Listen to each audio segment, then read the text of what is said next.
Hello and welcome to AI Basics. It's your host back again with yet another interesting tutorial video.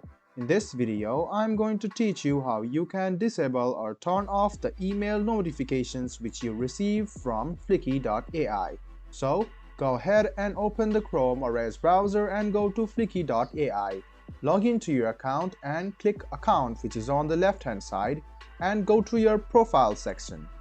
Scroll down and you can see the email notification section.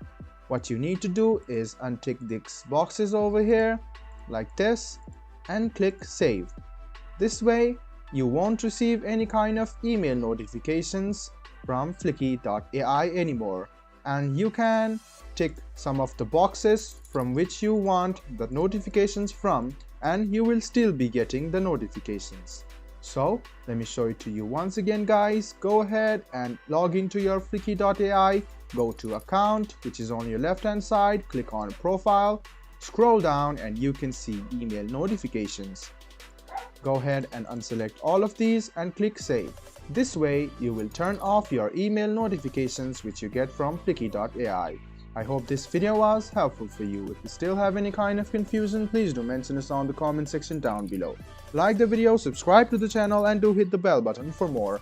Hope to see you in the next video as well. Until then, goodbye, take care and make sure you enjoy.